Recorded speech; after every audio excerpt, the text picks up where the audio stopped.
to my channel. My name is Janet if you're new here. If you're not new, thank you so much for coming back. In today's video, we are going to be doing a hair video. I'm going to be showing you guys how I do my knotless braids. I'm going to show you guys the products that I use, how I separate the braiding hair, as well as how I do the actual braid, and then just some finishing touches at the end. The only thing that I didn't show was how I part my hair, because y'all, parting my hair is really the hardest part. So until I really feel super confident and I feel like I got that down packed, then I would show you guys the full process again. But for now, I feel like it was just more important for me to show you guys how I do knotless braids on myself, because let's keep it a buck.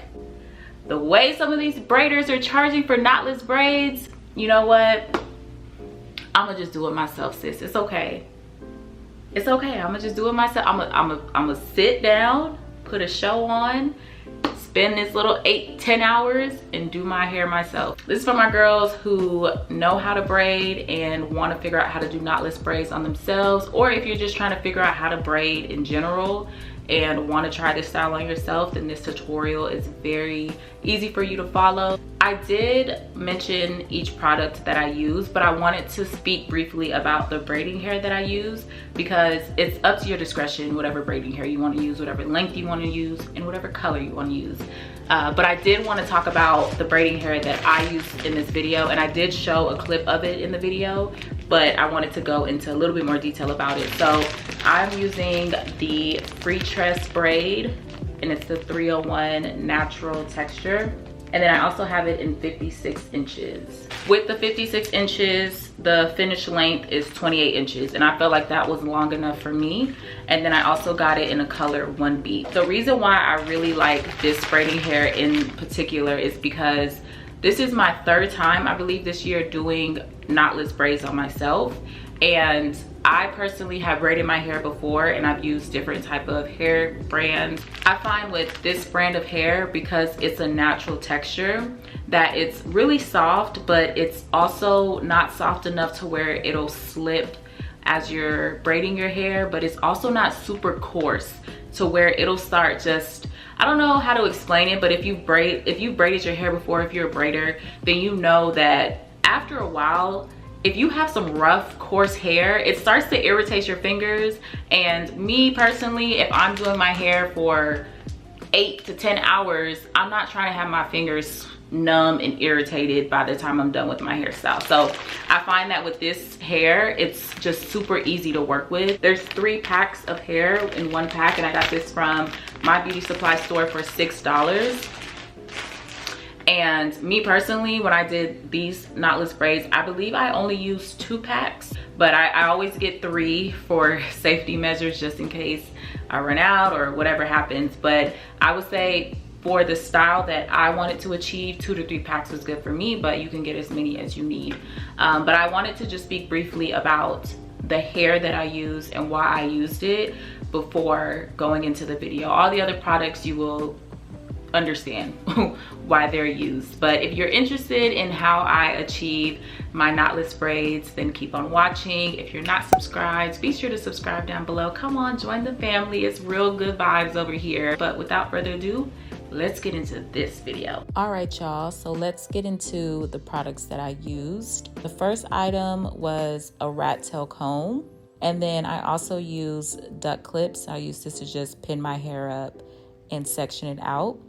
And then most importantly, I used this type of braiding hair, and I mentioned it previously in the intro, just the details about it, but this is the braiding hair that I used. And then for braiding gel, I used the Shine and Jam Extra Hold to mold my parts. And then this is the type of mousse that I used. And then a mirror. This 3-way mirror is literally game changer. You can see the sides, you can see the back. It makes doing your hair on your own super easy.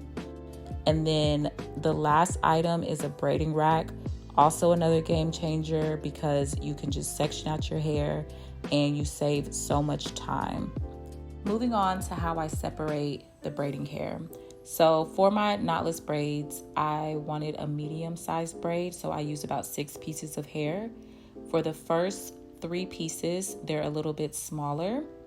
And then for the last 3 pieces, I like to add a little bit more hair just so that it can help form the thickness and the size of the braid that I'm desiring. So I go ahead and put all of the braiding hair on the rack, and my braiding rack holds 60 pieces of hair. So I just split it down the middle, and I'll have smaller pieces on one side and thicker pieces on the other side. And this just saves so much time as I'm braiding. Now we're gonna move in to how to actually start the knotless braid. So what I'm gonna do is bring you guys in a little bit closer so y'all can get up close and personal and see how I actually start the braid. So the first thing I'm going to do is part my hair and try to get the part as neat and even as possible.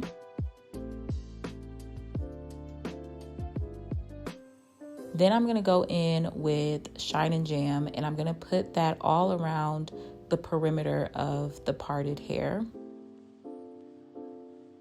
And then I'm going to clip up the excess so that it's not in our way. I like to brush all the hair up together just so it makes it super easy to go ahead and start the braid. I'm gonna section the braid in 3 pieces, almost like you're just starting a regular braid. And I'm gonna wrap that around once.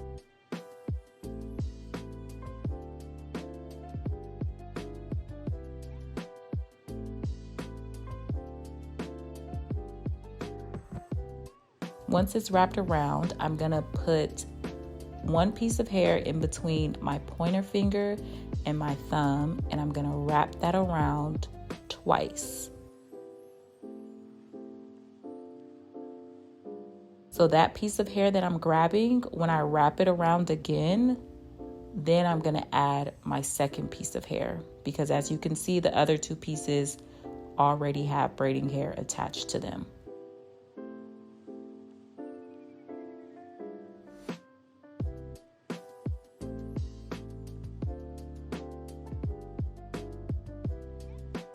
And I'm doing this in slow motion so you guys can really see how I'm wrapping the hair around. So as I previously mentioned, you see that piece? We're gonna go ahead and add the second piece of braiding hair. And then we're just gonna braid it around twice.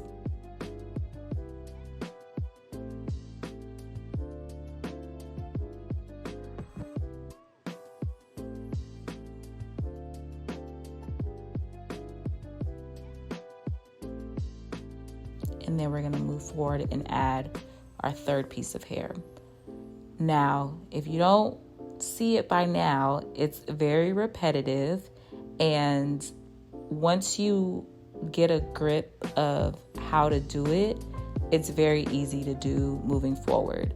So you would just put the hair between your pointer finger and your thumb, wrap it around twice, and then add the next piece of hair until you get your desired size. Now, I was going for a medium knotless braid, so this size was perfect for me. So I'm just gonna go ahead and finish braiding the hair down. And you would just basically repeat that again.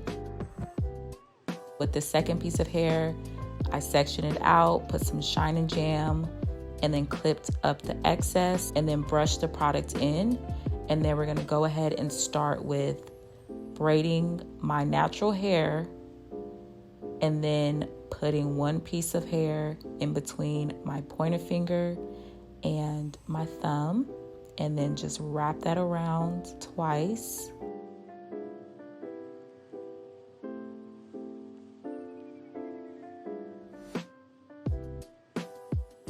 To where the piece that doesn't have braiding hair is the piece that we're gonna add our second braiding hair to.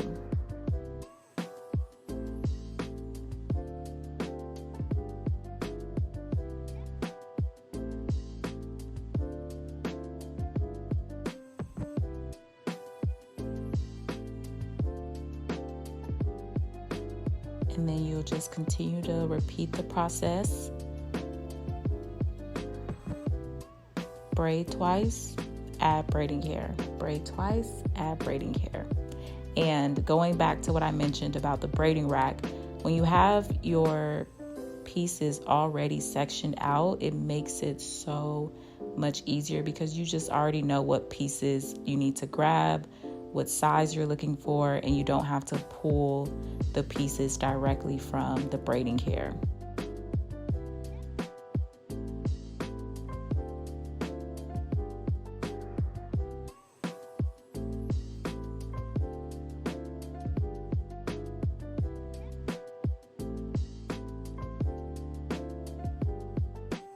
So with this third piece, I sped it up a little bit, but I'm just gonna let you guys watch how I do it because I know, like me, some people are visual learners, so I'm just gonna keep it mute and let y'all watch how I do this third braid.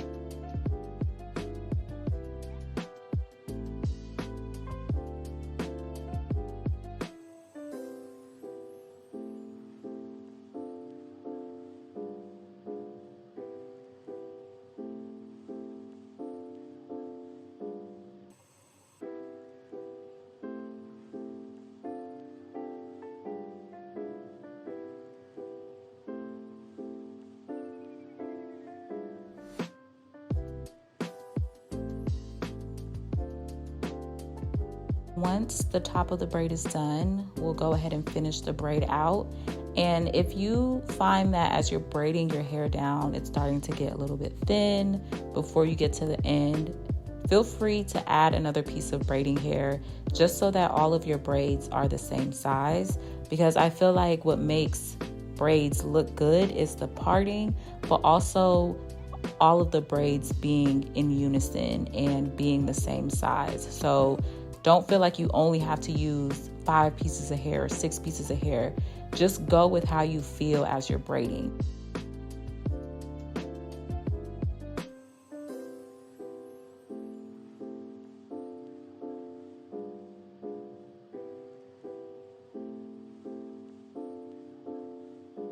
Now that our braids are done, it should feel secure but not too tight to your head. And what we're gonna do to top it off is go in with our mousse, and we're gonna use a generous amount of this product so that we can really set this hair. So I put it all on the top of my head, my scalp. I also put it on the braids, the ends of the braids, just so that we can really set the hair.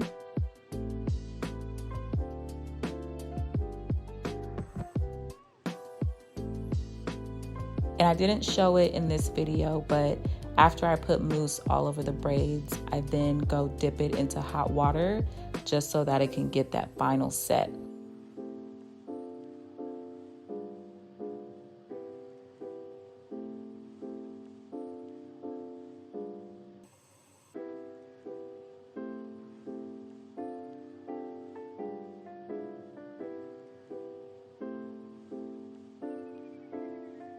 That, my friends, is the final result. I hope you guys enjoyed this video. I hope it was helpful to you. And if you have any questions or comments, feel free to leave them down below. But I really wanted to just show you guys how I do my braids and what my process is like. And it saved me a couple $100. So I feel like it's a very good skill to learn, just in the event that you ever need to braid your own hair. So I really hope that this video was helpful for you guys. And if you have any other hair content ideas that you want me to create, feel free to let me know below in the comments. But I love you guys so much. As always, peace and love, and I will see you in my next video. Mwah.